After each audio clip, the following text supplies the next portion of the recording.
Welcome to the American Dream TV. This is Selling Memphis, and I'm your host, Kendra Bell. Today we're at the Memphis Botanic Gardens, one of my favorite places. It was actually the first place that I took my daughter after she was born. There's a ton of things to do here. We're going to meet with the executive director. He's going to give us a little insight on how the gardens was first created, and there's some construction going on. There's new things on the horizon. So come with me. Let's go inside the gardens. There's a lot to see. We're going to check it out. Come on, let's go.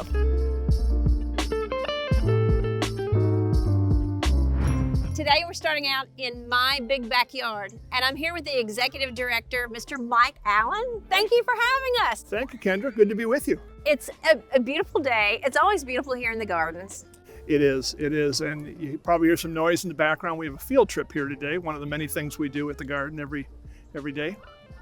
Well, how did it all start? Who came up with this idea? How did it begin? Well, it's kind of nice that you're here right now. This is actually the end of our 70th anniversary. Wow. So back 70 years ago, when there really wasn't much out in East Memphis, the city council and the city mayor purchased land, which is now the Memphis Botanic Garden, and also Audubon Park and the Audubon Golf Course. At first, it was primarily individual garden clubs and garden societies, both women's and men's, and they over time built what is now the Memphis Botanic Garden. In more recent years, most of those organizations, those clubs and societies have kind of ceased to exist. There's a couple left, but not too many. When we came in, I noticed a lot of holiday decorations. What's going on right now? So as we're filming this, we're in the midst of what we call Holiday Wonders at the Garden.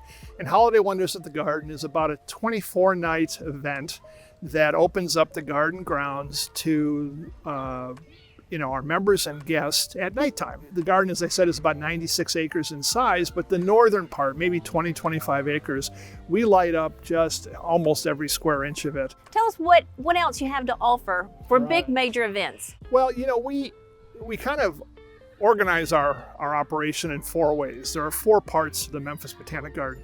The first, of course, is horticulture.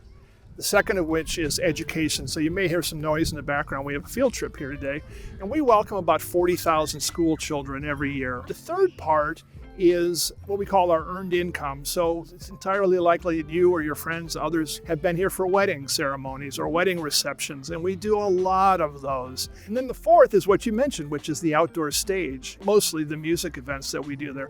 The most well-known of which is Live at the Garden, which we've done for, I think, 22 years now, and where we have 5 shows every summer and get pretty big names that come in, and then we host 7,000 or 8,000 people out there. You guys do a fabulous job.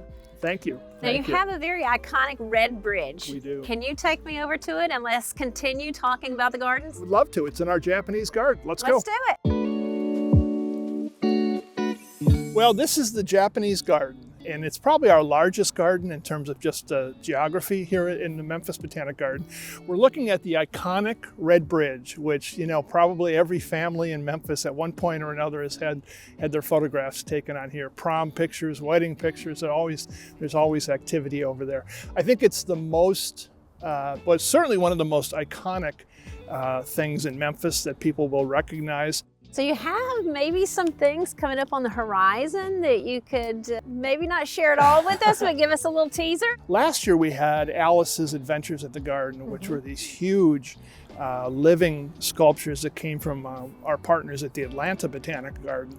And so in 2025, we're going to have another one. I can't tell you what it is just yet, but I will say this, it's going to be both physically bigger than the Alice exhibits, and I think it has the potential to be even more interesting for our guests and for all the folks who come here. I'm sure it's going to be absolutely incredible. Yeah. Thank you for having us out today. Cheers to the American Dream TV. Well, thanks so much for coming here, for being our guest, and best wishes to you.